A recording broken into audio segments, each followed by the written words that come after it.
Egypt can make the numbers look almost unbelievable. A meal that costs less than a coffee in Britain. A Red Sea apartment that looks cheaper than a modest weekend away. Taxi rides, groceries, cafes, beaches, diving, domestic travel, and everyday errands that can make UK prices feel painfully heavy. That is the hook. Egypt can look like the cheap life answer many people in Britain have been searching for. But the real question is not simply, is Egypt cheap? In many everyday ways, yes, Egypt can be dramatically cheaper than the UK.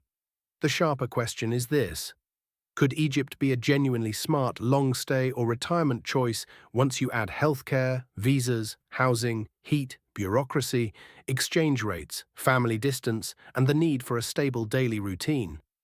This is where the dream needs a proper test. Low prices are exciting, but they are only the beginning of the decision. First, the cost upside is real. If your income is in pounds, local Egypt can feel generous. Simple breakfasts, local fruit and vegetables, ride-hailing, basic services, cafes, domestic buses, Red Sea activities and everyday errands can cost far less than many people expect. A UK viewer who is tired of feeling squeezed can understand the appeal immediately. But the cheaper version of Egypt is not a British lifestyle copied and pasted beside the Nile or the Red Sea. Imported groceries, resort restaurants, private compounds, international schools, branded gyms, beach clubs, frequent flights, English-speaking convenience, and constant air-conditioned comfort all move the budget upwards. Egypt can be cheap for local life and surprisingly easy to overspend in when every day starts to feel like a holiday. That distinction matters most for retirees. A traveler can enjoy a good value month and leave. A retiree has to ask whether the life still works when the novelty wears off, when the weather is uncomfortable, when paperwork takes longer than expected, when a prescription needs replacing, when family are thousands of miles away, or when the exchange rate moves against them. Housing is the biggest swing factor. Cairo, Alexandria, Hurghada, El Gouna, Sharm el-Sheikh, Dahab, Luxor, and quieter local towns are not one market. They are different versions of Egypt. A cheap apartment near the pyramids may come with noise, traffic, or awkward access. A beautiful resort flat may feel effortless, but the long-stay cost can change with season, location, utilities, maintenance, internet, deposits, and the landlord relationship.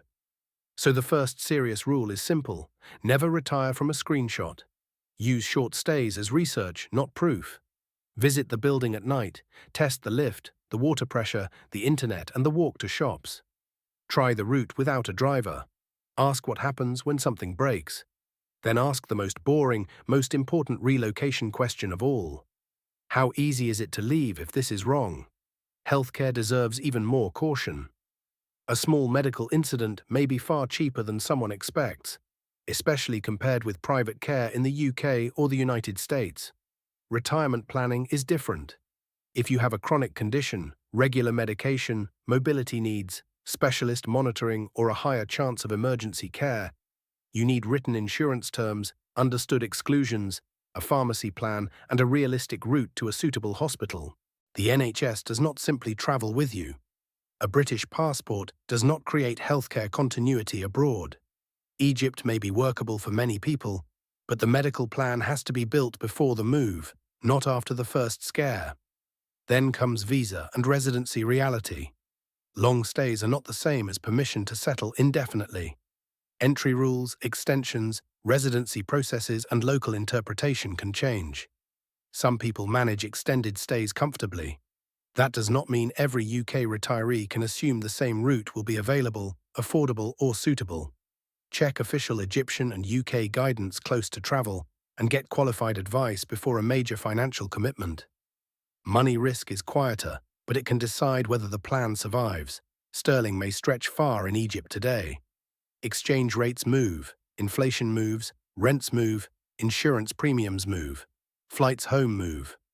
A plan that only works when every number stays friendly is not a retirement plan. It is a holiday spreadsheet. A safer budget has two columns. Needs are rent, utilities, food, transport, phone, internet, health insurance, medication, visa costs, emergency savings, and flights back to the UK. Treats are restaurants, tours, beach clubs, private drivers, diving trips, weekend hotels, imported food, and the little upgrades that make life feel easy. Egypt may be excellent value for needs, while treats quietly absorb the saving. Daily life is the part no price list can prove. Egypt can be warm, funny, generous, social, historic, and full of energy. It can also be noisy, hot, dusty, chaotic, slow with paperwork and tiring if you expect everything to work like home. One person feels adventure, another feels stress. Neither is wrong, the question is fit.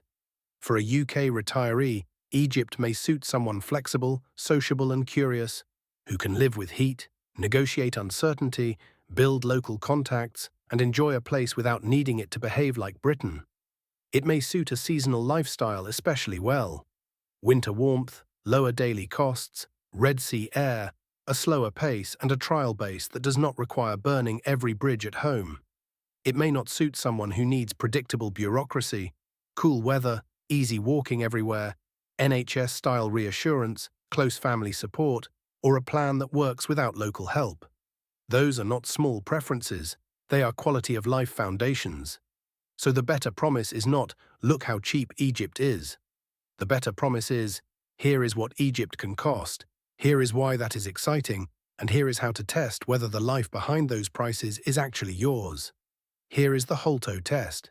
Spend 1 month in a city, 1 month in a Red Sea base, and 1 month somewhere quieter. Track every Egyptian pound. Visit a clinic before you need one. Price your medication. Use local transport. Work through a simple official process. Cook, shop, walk, rest, get bored, get hot, and notice what still feels good after the novelty fades. Protect your exit. Keep sterling reserves. Keep documents organized. Keep insurance active. Do not lock your whole future into a place you have only met in its best mood. And do not confuse being able to afford somewhere with being able to build a stable, healthy and happy life there. There is also a difference between a cheap country and a cheap decision. A cheap country can still become expensive if you choose the wrong base, sign the wrong lease, underestimate healthcare, fly home often, or constantly pay for convenience because the local version of daily life feels too hard. That is why you should not just read prices, you should read the pattern behind them. Is this local, tourist, resort, seasonal, discounted, personal, repeatable or unusual? Is it a one-off bargain or a normal monthly rhythm? Is it a price you can access as a visitor or only after you understand the neighborhood, language, delivery apps, local contacts and timing? Accommodation makes this especially clear. A low nightly price near the pyramids can be amazing for a short stay and still wrong for retirement if the street access is stressful. A Red Sea apartment can be beautiful and still feel isolated without a car, a clinic, a supermarket routine and a social circle. El Guna can feel easy and polished, but that ease is part of what you pay for. Cairo can be full of opportunity and energy, but the traffic, noise and density may wear some people down. None of those places is the answer for everyone. The right answer depends on what you need, repeated every ordinary Tuesday. So the real comparison for a UK viewer is not Egypt versus Britain in one dramatic price table. It is Egypt versus your actual life. What do you spend on rent or mortgage now? What do you spend on heating, council tax, transport, food, insurance, prescriptions, eating out, family visits and holidays? Which of those costs would disappear, which would shrink, and which would be replaced by flights, insurance, visas, private care, currency costs, storage, property management back home, or more frequent trips to see family? A relocation budget is honest only when it includes what comes back in a different form. It also has to include emotional costs. If you are single, how quickly do you build routine and friendship? If you are a couple, do both people want the same version of Egypt? If adult children or grandchildren are in the UK, how many visits home are non-negotiable? If you need quiet, sleep, clean air, predictable pavements, or an easy doctor conversation, how will you handle the days when Egypt is not effortless? These questions sound less exciting than a cheap seafood lunch, but they are the questions that decide whether a move becomes a life. The strongest case for Egypt is probably not permanent certainty on day one. It is optionality. Use Egypt as a serious seasonal base. Spend winter there before you sell anything. Try Hurghada or El Guna for Red Sea comfort, Cairo for energy and access, and a quieter place for a slower rhythm. Keep your UK banking, documents, healthcare records and emergency contacts organized. If Egypt still feels good after 3 ordinary months, not just 3 exciting weeks, then you know much more than any headline price could tell you. The prices are the invitation, they are not the proof. Egypt may deserve a place on your shortlist, but before you call it retirement, make the cheap life dream survive boring admin, medical planning, neighborhood testing, a realistic monthly budget, and a clear exit route. So is Egypt a smart retirement or long-stay option for UK viewers? Potentially, yes. The value can be real, the culture is rich, the Red Sea lifestyle can be beautiful, everyday spending can feel dramatically lighter than the UK. For the right person, Egypt deserves a serious trial. But the serious answer is not, move because the prices look amazing. The serious answer is, test Egypt like a future home, not a bargain holiday. Price the life you will actually live. Check the rules, protect your health, build local support, keep a way out. Then decide whether the cheap life promise is a real plan or just a tempting number on a screen.